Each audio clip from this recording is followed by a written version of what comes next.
Okay, now we get to be races and classes in the upcoming Riot MMO. Let's react to it. Well, I'm back. Sup, man? Last time we had a look at the world of Riot's MMO, and we talked about how the overall world design has been done for a few years now. Yes. If you have no idea what League's universe is about, I would recommend watching that one first. Yeah, we already watched that one. But now that we learned about Go the watch it. basics, we can dive into the other big MMO topic. The playable races and classes. Important. When it comes to the races, just like the world, they are pretty much done. Over the years, the lore fleshed out the races of Runeterra, and now they each have their own unique story. Bro, the Vassarians will be such a weird furry group. Bro, instantly. It's like with Final Fantasy XIV and the cat people, man. In fact, at this point, it It will feels be literally the same. like we know Riot will not make up a brand new race. Of course, they could always theoretically do it, but I seriously doubt they would. They don't need Because to. that would be like forcing a new race into the world of Lord of the Rings. It would feel off among all the already established rules. I strongly doubt you wanna put a bunny person next to Aragorn.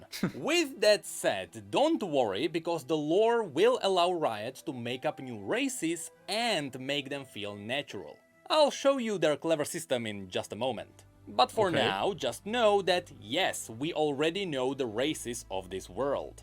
So the question is And they're so plentiful. Like, we have so much we can choose from. Like, it's insane. not going to be what races Riot is going to make up. The question is going to be, from the races that already exist, which ones will one? be playable? Yep. And perhaps more importantly, how will they be playable? Bro, I can already see this one as a like small raid boss, man. Holy shit.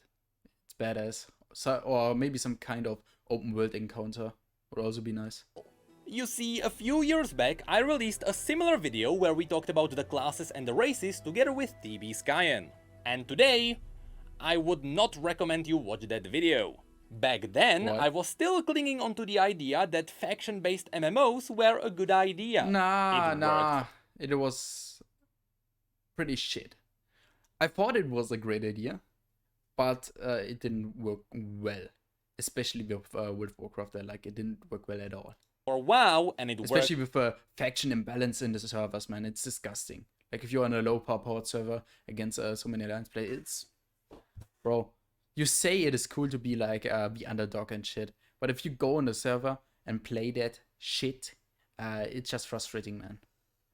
Worked for my guilty pleasure, Wildstar. Unfortunately, Great what I game. didn't know Wildstar had so much potential, but it sadly died. Yeah. is that merely a year later, the idea of faction-based MMOs would crumble to dust. That's because factions have a massive flaw. Besides the fact that PvP is almost guaranteed to be one-sided. I mean, who would want to play for the losing side? Especially if there is no compensation. Classic WoW is a perfect proof of that. Yeah. This is disgusting. Like, you just look at it and instantly see the problem. Like, what can you do? Not to mention New World. Yeah, But also if New World, especially, like, when it started out, I went with yellow guys. I forgot the fucking name, man. It was quite even in the beginning, but then, like, the purple and greens were so dominant, we just had, like, one region, and that was it, man. Fucking, it was so, yeah. Meh. if you split everyone into two sides, you are splitting up your player base. And Yep. that is almost never a good idea. You simply don't want to prevent people from playing together. The reason why in the past it worked for WoW is because Blizzard heavily played into the faction pride. People were proud to fight for the Horde or the Alliance. But even back then, it really wasn't perfect. And then people started min-maxing the game and they realized that factions didn't matter. And Yeah. that's where Riot has the edge. You may know that League of Legends has a lot of different regions, where they all act independently and they all have unique relationships with their neighbors. Because of this, forcing faction alliances into this world would ruin the already established horrible lore. idea. So What would be great is that you could like level your reputation in each of those regions or cities or the nations themselves. Like you could level it up so much that you get the armor set, like the cosmetic side from that specific nation, you know? Maybe you wanna have that Roman art style on your fucking armor and shit, and you're gonna grind it. Like, that would be a cool idea, man, I guess. PvP factions are most likely not going to be a thing. However, despite that, League absolutely has faction pride. People love it when a new Shuriman champion is announced, because people love that place. And people love it when the new champion... I'm all for Shurima, man. That's the best faction. ...is not Ionian, because goddamn we have too many Ionians. Yes. Nearly every League of Legends player has a favorite region. And you bet when the MMO comes out, people will want to play for that region. For Shurima, and this is where the brilliance of Riot's world kicks in. You see, the fundamental lore of League of Legends is based around the idea that anyone can be from any region.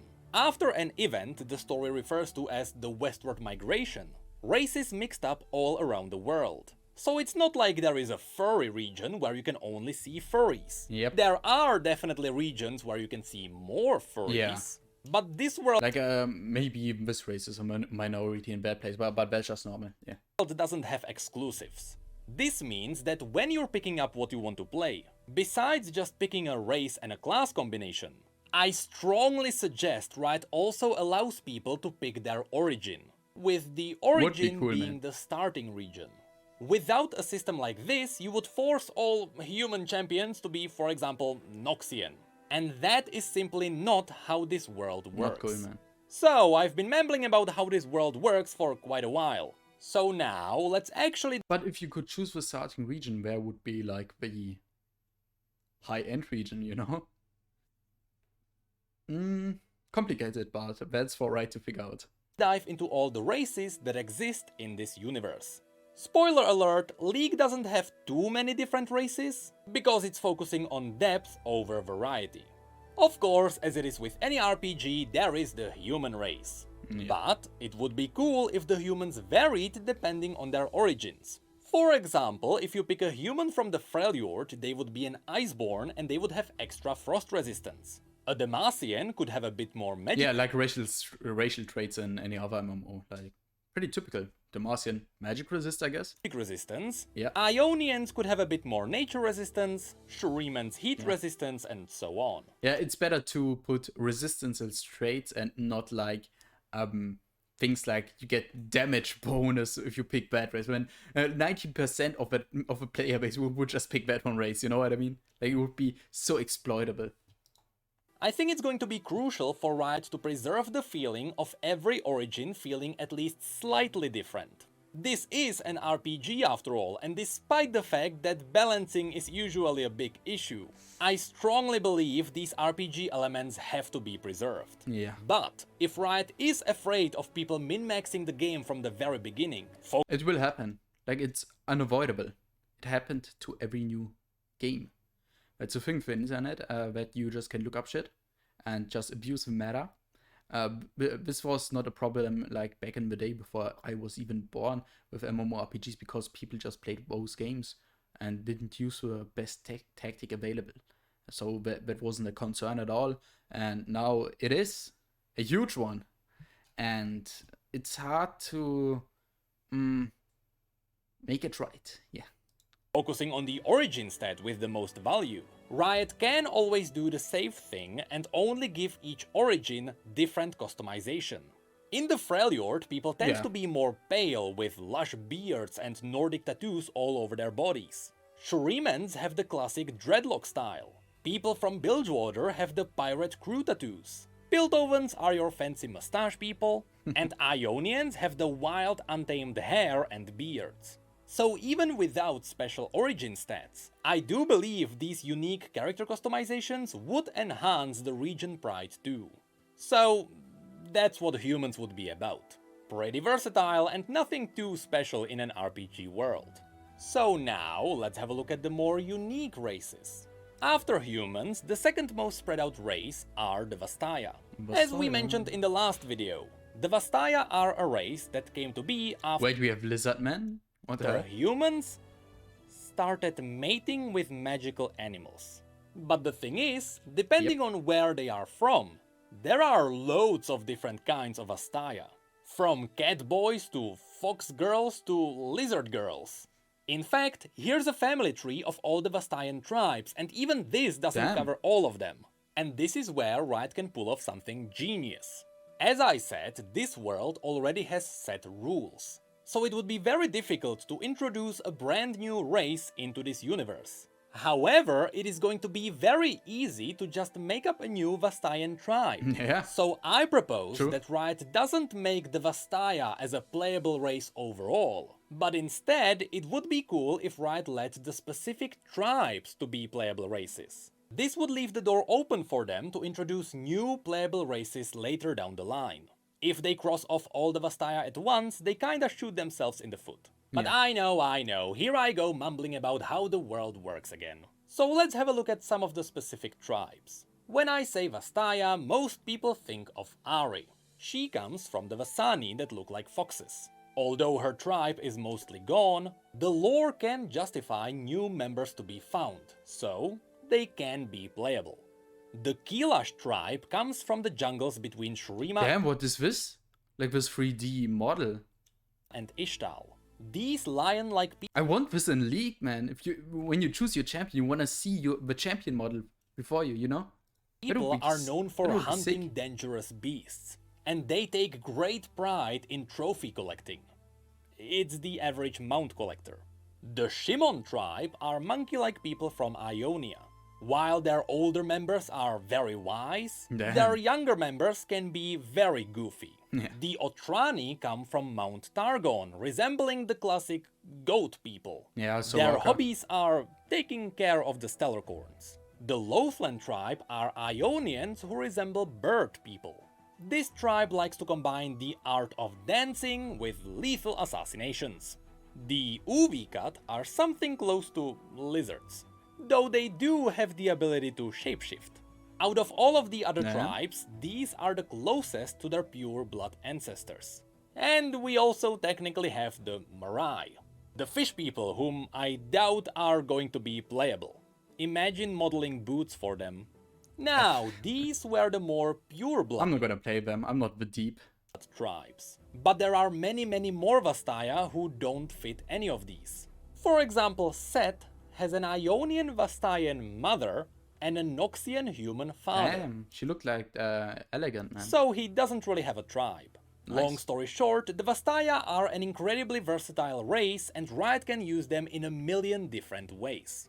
This is where they can really go wild. But that's it for the Vastaya. So now, let's have a look at the third most popular race, the Yordles. These Oh are my the God, classic no. RPG Fucking gnomes and dwarves, but with a furry mixture. Holy shit. Those people are fucking trolls. Like each, like they're psychopaths. Especially in like WoW. Those people, like you need to take them. I don't know. They are so inconsistent. They are too chaotic, man. Those people are weird. tiny people. In League of Legends, people either adore them or hate them. There is no Disgusting. in between. Burn every single one of them, man. Kinda like those guys. Yep. But not those guys, everyone hates them. Yeah. Who likes to play them, man? Like I've never seen one on like a WoW private servers or some shit of that. Some like I just don't understand it. Why? There is no doubt in my mind that Yordles will be playable, even though they have an interesting catch. The thing is, their hitbox could be a problem in PvP, I guess, but I hope they know how to fix that shit. You see, unlike all the other races on Runeterra, Yordles are immortal.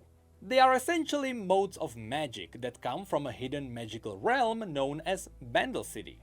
And because they are made of magical essence, when they die, They just we reappear don't there. really know what happens. But What? we assume they return to the Bandle City and there they respawn. Yeah. With that said, the lore suggests that That's what I maybe thought. Yordles can die, but they just can't die of old age. But let's ignore that, that's a massive rabbit hole. So, you know, when it comes to gameplay, at least corpse running is going to make sense for them. Now, because Yordles are immortal, in most cases they are always happy and cheerful. Even their home realm is very colorful because of that. But then there is also... Bro, wouldn't there be like some kind of really depressed people in their tribe? Like for real, if you're immortal, people differ in how to handle that shit. Like, why are they so happy? Maybe they're just a fast or some kind of thing. So Vex, a Yordle champion who has recently been added into League of Legends, who gives Yordles an interesting perspective. You see, unlike all the other Yordles, Vex hates living. Oh, she yeah. hates the That's bright what I meant. colors and the cheerfulness. You know, it's the average League player. So Yeah. Vex is constantly in deep depression and agony. All she wishes for is to leave this world, but she can't, because Yordles can't die.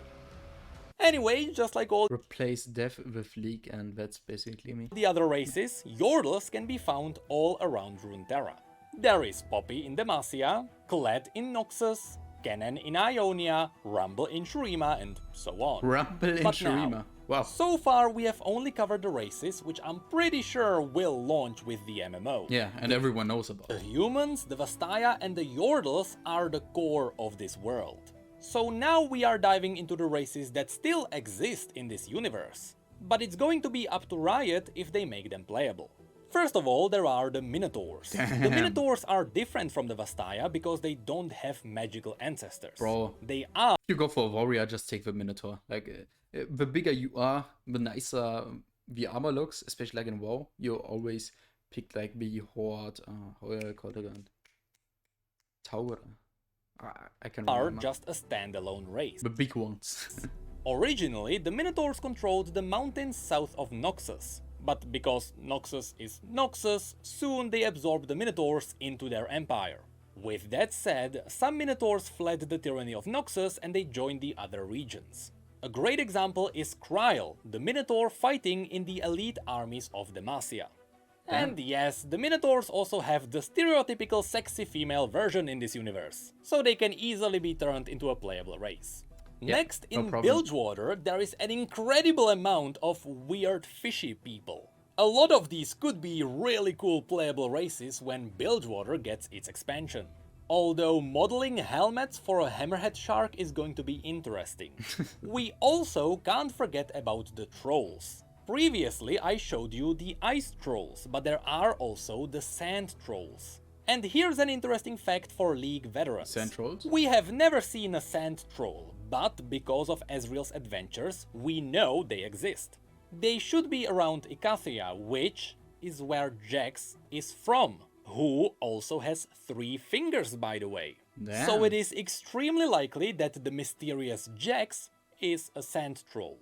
Regardless, Could the be. majority of trolls are united under Trundle, the self-proclaimed Troll King, who is fighting in the service of Lysandra, who is a baddie even though she is morally right. So since the majority of the trolls are our enemies, I doubt they will be a playable race. Lastly, let's not forget that this universe also has Yetis. Fun You can't fact, play before them. everything got frozen, the I don't Yeti think. civilization was very advanced. They even had their own technology based around magic. In fact, Willump, the Yeti Nunu is riding on, is a hologram from the Yeti technology. But then, as the civilization disappeared, the Yetis went a bit more ferocious. So no, they won't be playable either. But that's pretty much it for the races. As I mentioned, there aren't too many different kinds, but that's because Riot is avoiding mimicking other RPGs. Yeah. That's why there are no dwarves or elves here. Yeah, that Runeterra would be is simply boring, trying man. to be unique in every way, and so far, it is working. Yeah, dwarves and else shit, they are not themselves boring, but if it's in every game, then it is, man. Come on. Now, I also have seen some people asking if Darkin will be playable. To which I have to say, No. that's like asking if you can play as a god. Yeah. The Darkin are a corrupted version of the Ascended God Warriors. A single Darkin can annihilate an army of 1,000.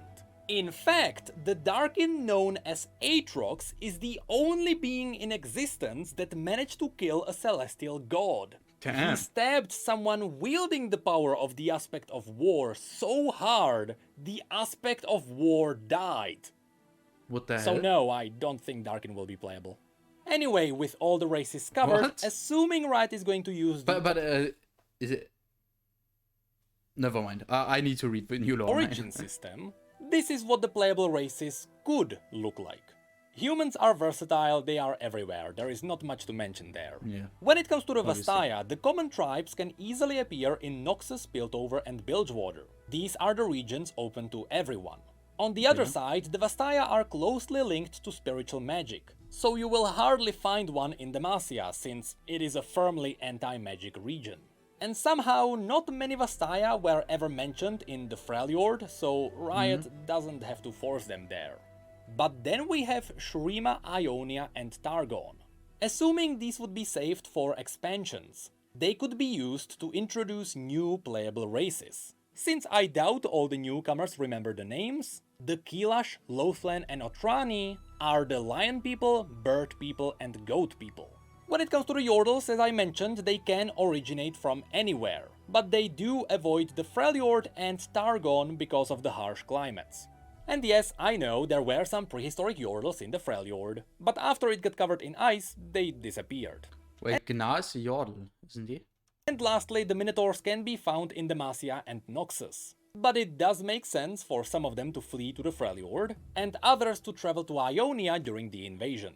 With all of this said, remember, this is just my decently educated opinion, my fucking since glass, the races bro. are pretty much mixed up all over Runeterra.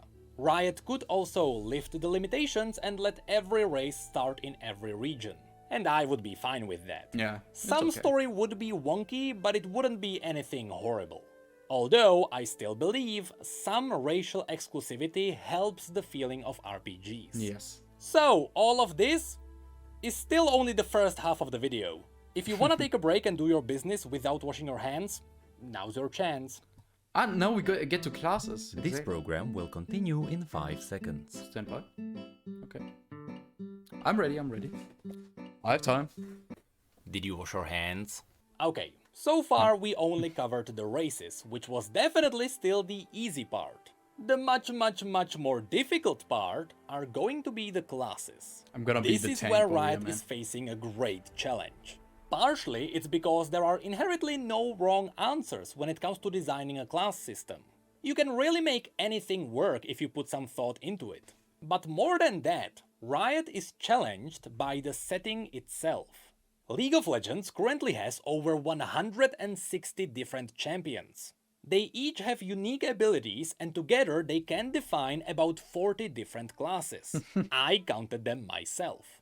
From these, Riot has to pick only a handful to be playable, which means the majority of the classes won't make it in, and people who love those classes will be disappointed.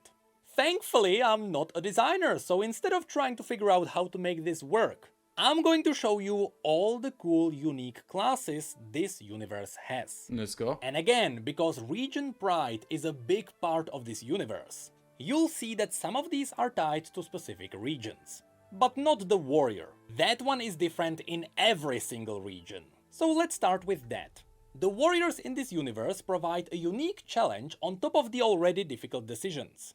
It's because in every region, the fantasy of a warrior is represented by something else. In Demacia, it is the Dauntless Vanguard. These are the Sword and classic shield. knights in shiny armor pursuing justice. In Noxus, the traditional warrior would be part of the Trifarian Legion, which is a rank you can achieve after killing your best sparring friend in combat.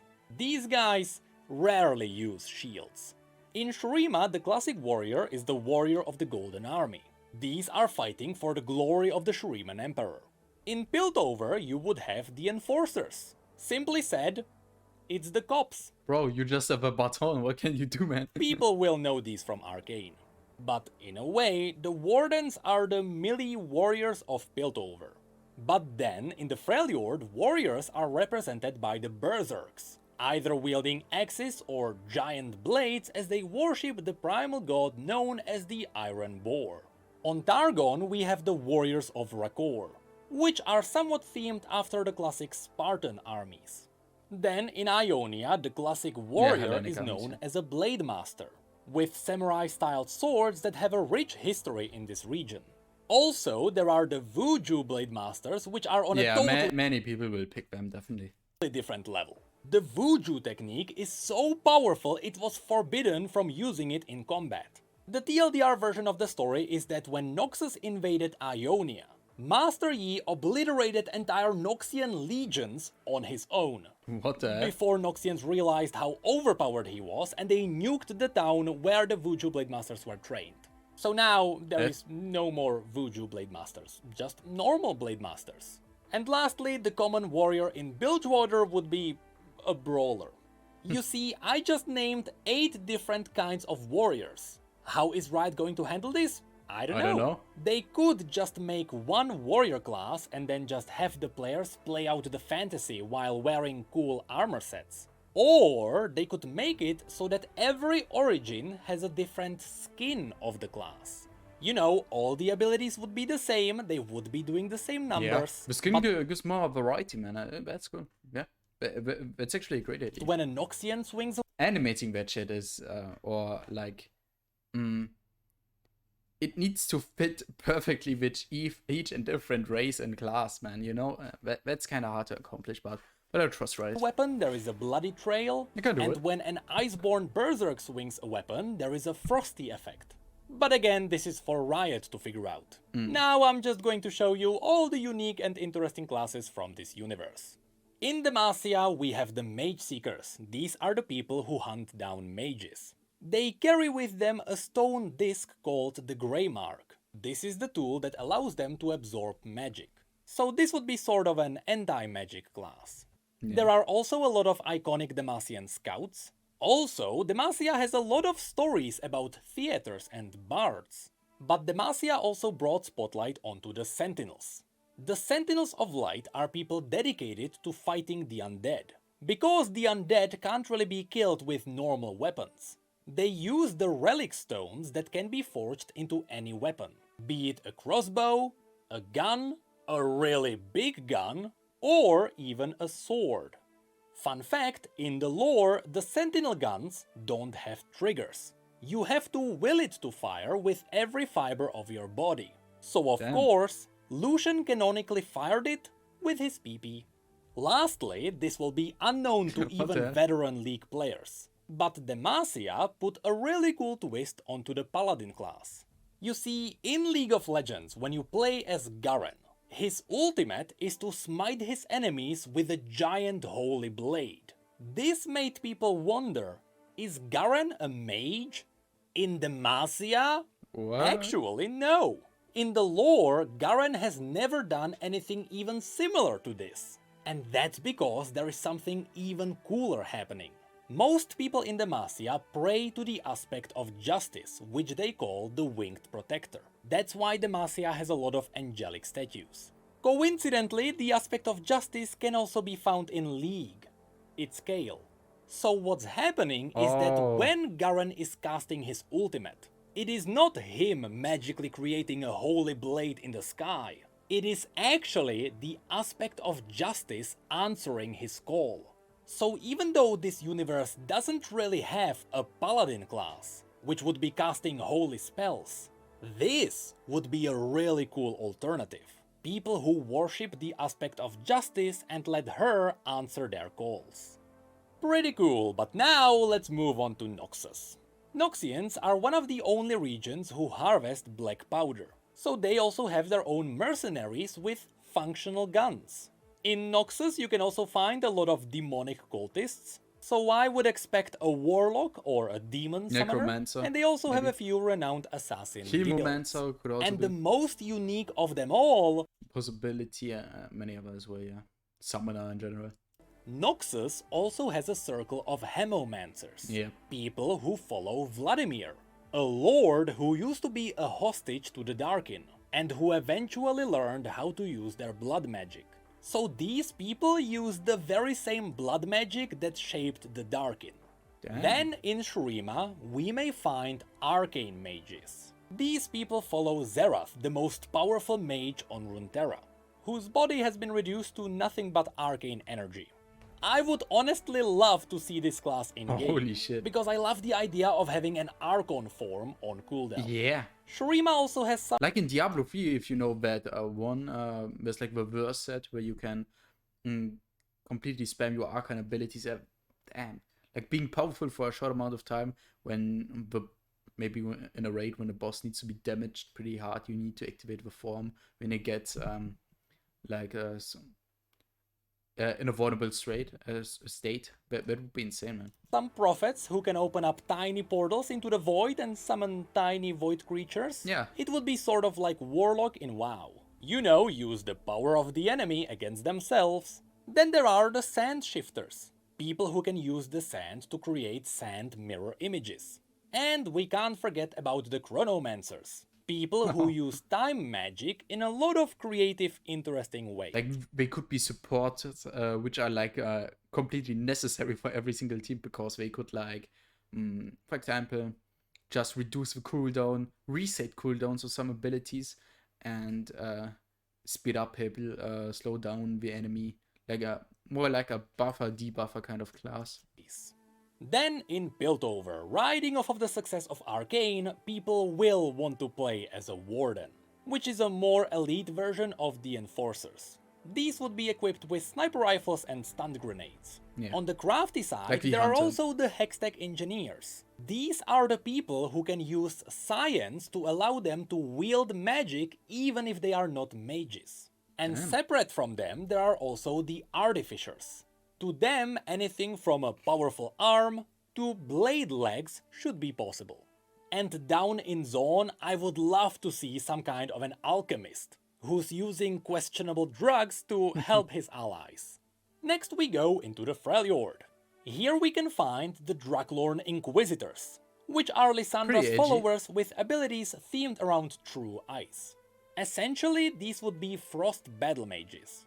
But perhaps the most iconic for the Freljord would be the Shamans. These worship the animalistic primal gods of the Freljord, and all their abilities mimic the primal gods, be it a bear, a fox, a mammoth, or a boar. Then on Targon, In Udyr's case, it's like on his E ability, Anivia on R, Q was a tiger, and W was a turtle. What could that be? we would man? I find a don't know. lot of people with celestial powers. You know, calling down stars and such. But there are also the Solari who use the power of the sun to enhance their attacks. They also wear massive plated armor, so this would be the tank class. Or the Lunari who use the power of the moon to stay in the shadows. This would be more of an assassin class. Besides Yeah. these, there are also Or maybe when you take Solari or Lunari, you could get a buff at night or at day. That would be cool. Like an interesting gimmick. Nothing too insane. Just a small buff, I guess. But something which makes it more interesting, you know. a lot of Starcallers around, and even Draconic worshippers. Then in Ionia, besides the Vuju Blade Masters, which would be far too overpowered, Yeah. some people Yeah, choose too to elite. fight without a blade. These would be the monks of Hirana. They channel the power Yeah. of Ionia Like a striker class, full melee combat without weapons. dragons to empower their limbs. And don't worry, they are a bit different from the traditional monks. They are far more badass. Think less Bruce Lee and more Dragon Ball. But of course, Ionia is also home to the Kinku ninjas. Their goal is to maintain balance in Ionia. Balance. This means that when Balance. a spirit starts killing The most imbalanced classes in the game. people, the ninjas go out and deal with the spirit. And when people start terrorizing the spirits, the ninjas go out and deal with the people. Most of these are your classic ninjas empowered with spiritual magic. But some are using the forbidden shadow technique. And while they that? surely look evil, just like anything in League of Legends, it's not really one-sided. These ninjas are simply using questionable techniques to protect their homeland. And honestly, the Shadow Ninjas are so iconic for Ionia, I really do believe they will be playable. Must Then be. we get to Bilgewater. Besides all the things that you could do with pirates and monster hunters, the most iconic class of this place are the priests of Buru. What? The Buru worship the god of motion called Oh, Nagakeboros. okay. While they are priests, they fight with full physical strength, while borrowing power from the god to empower themselves. Usually this means the god spawns tentacles to smack the enemies around, but they also have healing powers, so that would be a really cool support class. In Riot's RPG called Ruined King, you can play as Illaoi, the High Priestess of Nagakeboros, and there you can see all the attacks she can pull off. And this takes us to the last place, Ishtal, which will most likely be saved for an expansion. Yeah. As It's I like an mentioned in also the last isolated place, so can't be really instantly in the base game. video, Ishtal specializes in only one thing: elemental magic. So if elemental mages become a class, and they should, even in League elemental dragons are a core mechanic, they would come from Ishtal. But that's it for all the unique classes this universe has to offer. Funnily enough, when I was drafting all these classes, I realized a lot of them fall under specific categories. So going with the skin idea for my all the God. classes wouldn't be too unreasonable. But developing so many artistic variations of the classes would be taxing. So It's hard. overall, I believe Riot should This is why MMOs are so hard to make. Like, not care about you can do disappointing so much right, but also so much wrong. It's insane. some players for not including their shit. favorite class. With so many options, it's going to happen anyway. Instead, pick a couple of classes that simply make sense for you. You know, a Blade Master here, an Arcane Mage there, Yeah. and just have fun. Having fun during development usually translates into great experiences. And I hope I'm not pressuring anyone by stirring up hype. If anything, I'm just happy that people find these videos interesting. And all I'm doing is presenting information that Riot released over the past 10 years. Yeah. I mean, I know the video is interesting because Asmon only paused 3 times and he said, That's fucking cool. and, I like it a lot. and, This is also what I should say. That's fucking cool. I like it a lot. What the fuck? This is actually really cool. Bro, this is actually really cool. What the fuck? I should talk like that. Maybe I would get more viewers or what? I didn't know any of this. that to me marks a big success. Bro, I didn't know that at all. That actually sounds... Bro, I said it like that. Like in the last video, I can remember. Shit. I'm an Asmongold copy, a clone. Next time we are going to talk about all the already established Bro, this primordial being, man. I already mentioned it in the last video, but this looks so sick, man. It's insane. raid Okay, bosses so of I this stopped universe, talking like that. which is a very personal topic for me. You know, I am a father, my son is 2 years old, so by the time this MMO comes out, he's going to be just the right age to heal my raids. Perfect. Damn. This was insane. I'm so hyped, man, like, for real. This, in my opinion, the League MMO has the most potential out of all of them. After that comes Ashes of Creation, and after that, everything else. Like, MMOs are like live projects. And then, if an MMO is good enough, there's something people really dedicate their life to. And I will be one of them. If it's good enough. Yeah. And I guess that's actually it. Go subscribe to Necrit. He does some great content. I just react to it. And if you want to see of my reactions, then you can subscribe to me as well. I guess see you next time. Wafer out.